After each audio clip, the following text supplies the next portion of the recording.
पूरे वन में इतनी दूर छोड़ आया हूँ जहाँ अयोध्या की लक्ष्मण। मुझे संकेत भी मत देना कि तुमने सीता का त्याग कहाँ किया है।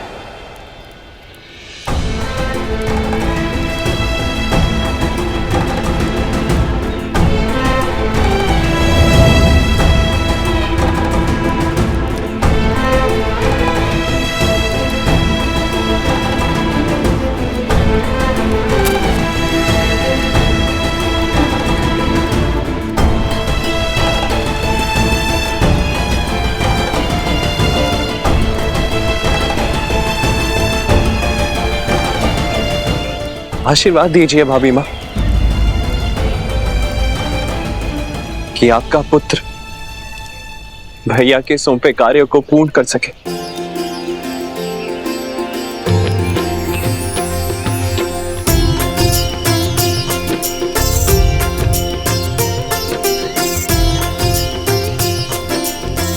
शत्रुघ्न भैया, शत्रुघ्न भैया, होई सोई जो राम रचि राखा, को करी तरक बढ़ावे साखा।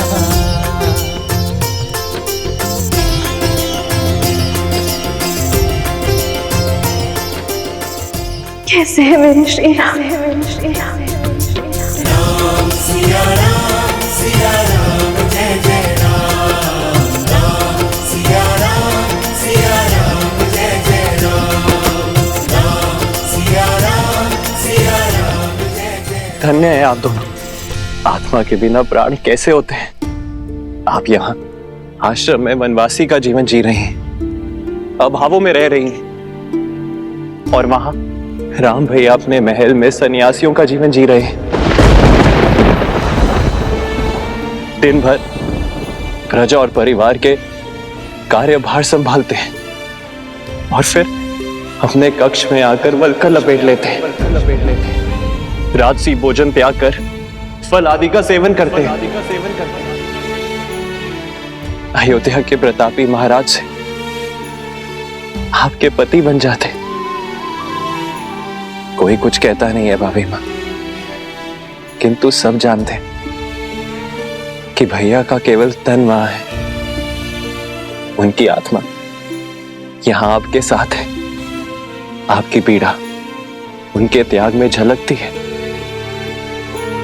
राम सिया राम, सिया राम, सिया राम। प्रेम और समर्पण की पराकाष्ठा है मेरे श्री राम। प्रेम के बिना समर्पण असंभव है भाभी माँ।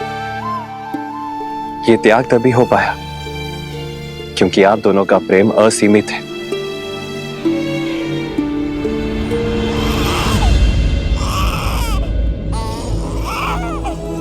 आपके भतीजे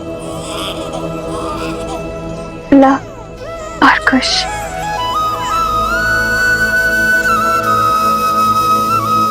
भाभी माँ, क्या मैं उन्हें देख सकता हूँ? युगल पुत्र पूरा सिया परिवारा, प्रबल आनंद शत्रुघ्न जो पारा।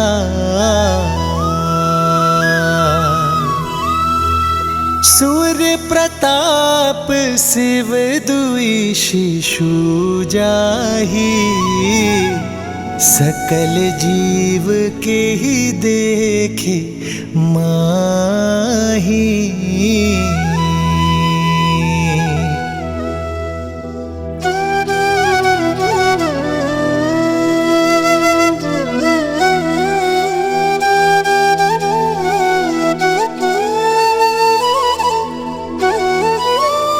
अब आज्ञा दीजिए भाभी माँ। रुकिए भैया, सूर्य वंश के इन सूर्य का तेज अयोध्या तक नहीं पहुंचना चाहिए। आप किसी से कुछ नहीं कहेंगे भैया।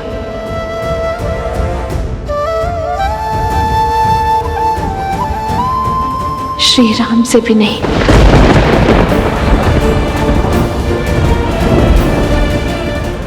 क्यों भाभी माँ?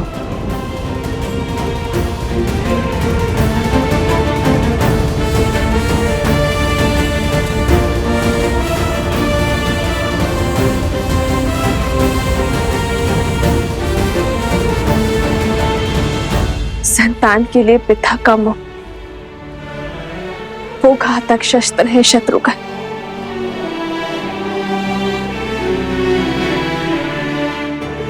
जो बड़े से बड़े तपस्वी का भी तब भंग कर देता है। यदि मेरे श्री राम के मन में अपनी संतान के लिए प्रेम जागा तो कहीं उनका तप भंग ना हो जाए शत्रुघ्न। और मैं नहीं चाहूंगी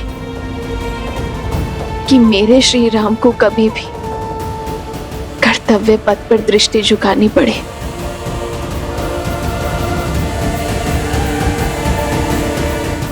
आपके आदेश का पालन किया जाएगा भाभी माँ। अब मुझे आज्ञा दीजिए।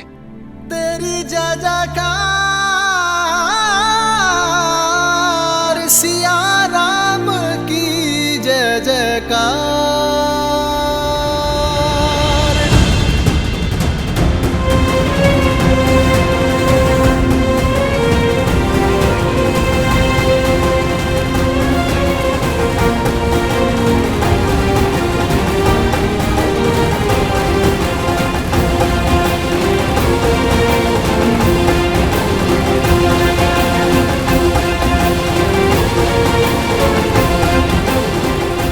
श्री राम।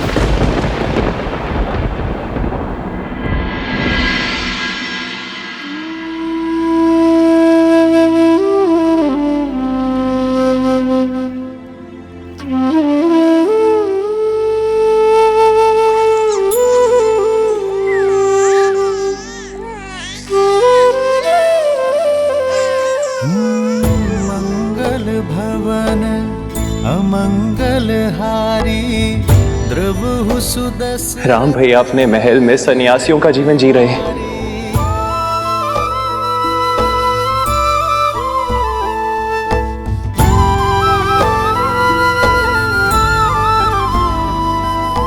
राम सिया राम जय जय राम। राम सिया राम सीते, राम जय जय राम। तुम्हारा मन शांत और आनंदित है, पर पीड़ा की झलक भी है। कदाचित तुम्हारे सुख का कारण हमारी संतान है,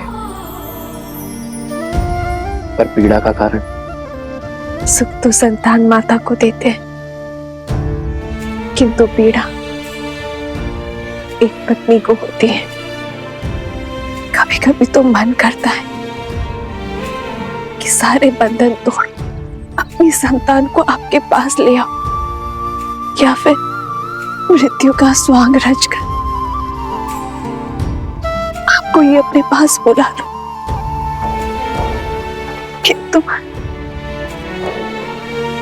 किंतु तुम जनक की पुत्री हो, राम की अर्धांगिनी हो, रघुकुल की पुत्र वधू हो।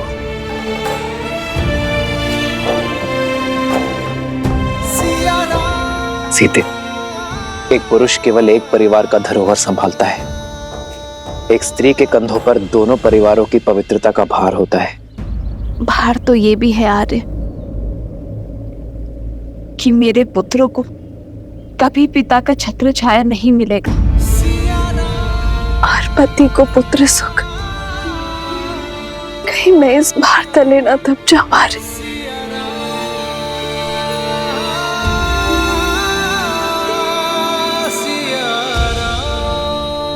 भार स्वार्थी होता है सीते, उद्देश्य निस्वार्थ। ये लड़ाई केवल हमारी संतानों के लिए नहीं है, समाज के लिए है, पाप के निवारण के लिए। पाप पुण्य की एक गाथा ने हमारे जीवन को क्या से क्या बना दिया। अरे क्या कभी पूर्ण रूप से राक्षसों का अंत हो सकता है? राक्षस होना परंपरा नहीं है सीते, प्रवृत्ति है। दुर्गुणों और लालसा से भरा हर मन राक्षस होता है। यदि ऐसा ना होता तो ना ही मधु ऋषि के घर लवनासुर जन्म लेता और ना ही रावण का भाई विभीषण होता।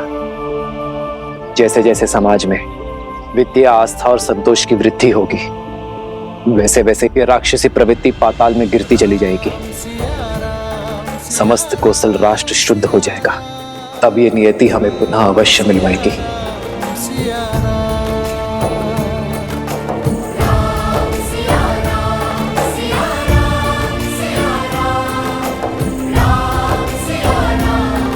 राम कथा में राम के जीवन का सार है। मुझे इस पथ पर चलना होगा।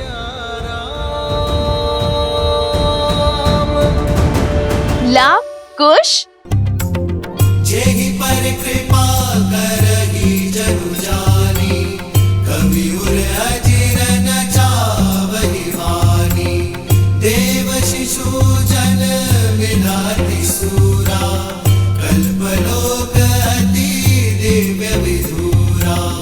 एक मुख सूरज एक मुख चंदा, लाभ कुश सुख आनंदा। एक एक आत यमज युगला, जानकी सुत रूप नभ कुश होला। जानकी सुत रूप नभ कुश होला।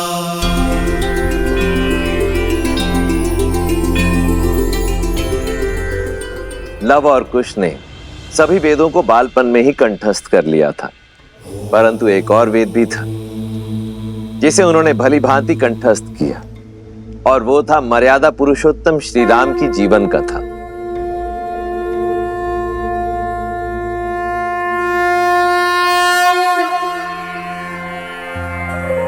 बैठो। ओम भूर्भुवः स्वः, अग्निर्षि पवमानः।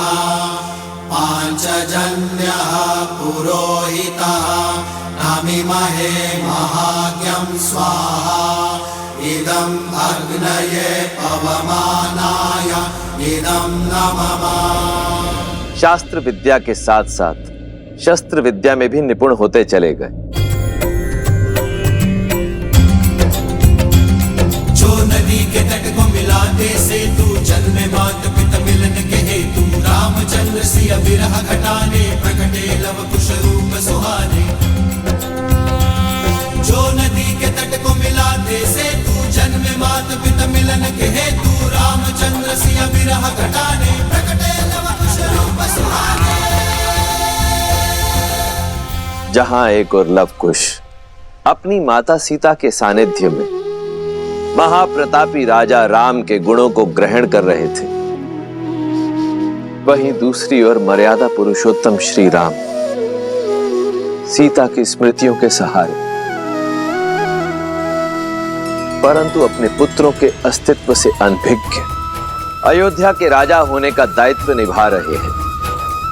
अपने त्याग और सामर्थ्य से राम राज्य स्थापित कर रहे हैं।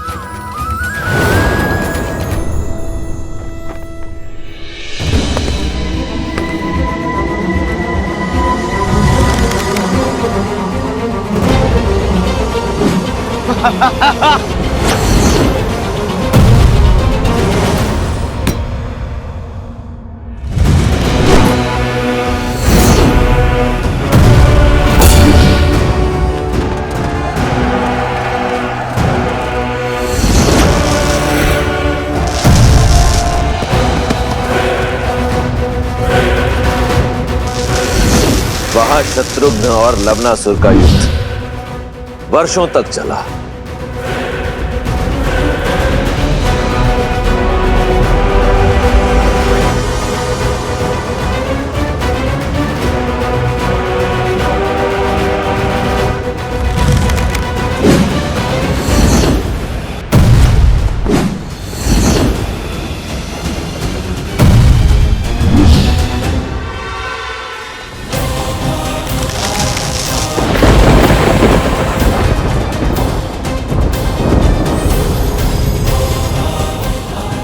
अस्त्र मुझे ऋषि अगस्त्य ने दिया था, और आज ये अस्त्र मैं तुम्हें सौंप रहा हूं शत्रुघ्न।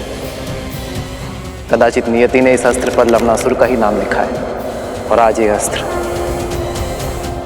अपना कर्तव्य निभाने के लिए सज्ज है।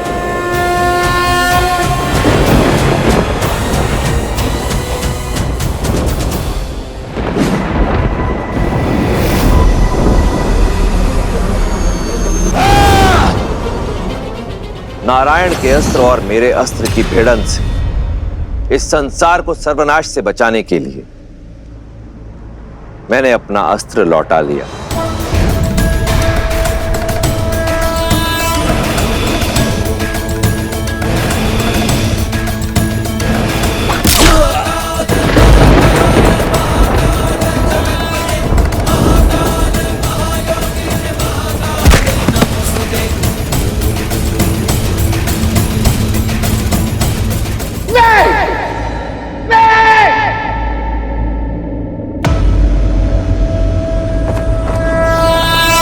साहसी मुख रावण का यह अस्त्र निस्तेज होकर नहीं गिर सकता।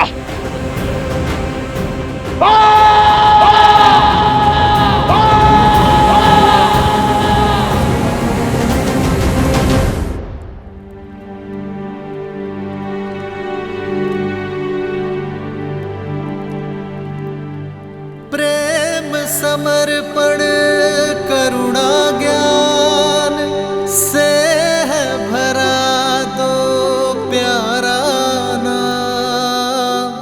जय सिया राम जय जय सिया राम, जय सिया राम जय जय सिया राम। सिया राम सिया राम सिया राम सिया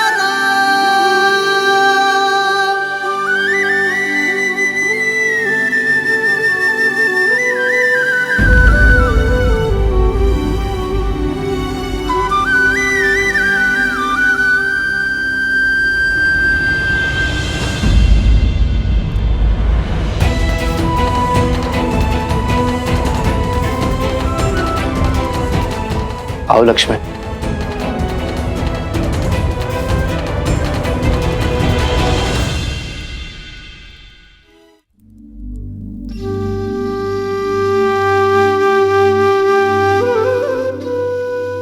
जिन श्री राम के बाईं ओर भाभी माना खड़ी हो, वो अयोध्या के राजा राम अवश्य हो सकते, परंतु लक्ष्मण के भाई कदापि नहीं।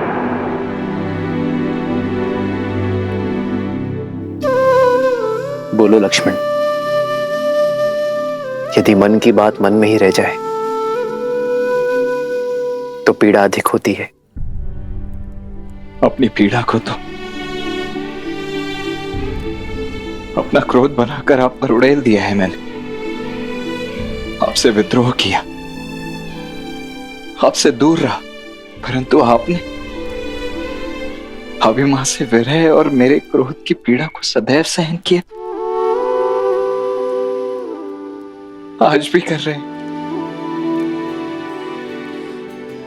सीता से विरह तो तब होगी ना जब हम मन से दूर हो जाएंगे।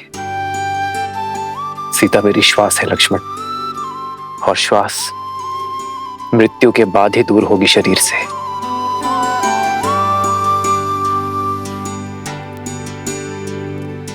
और रही बात तुम्हारी, तुम्हारे क्रोध में भी मेरे लिए प्रेम था, अपनी भाभी मां के लिए प्रेम था, और प्रेम कभी अनुचित नहीं होता लक्ष्मण। मुझे क्षमा कर दीजिए भैया।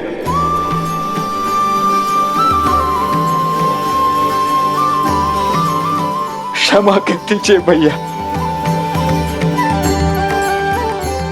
लक्ष्मण,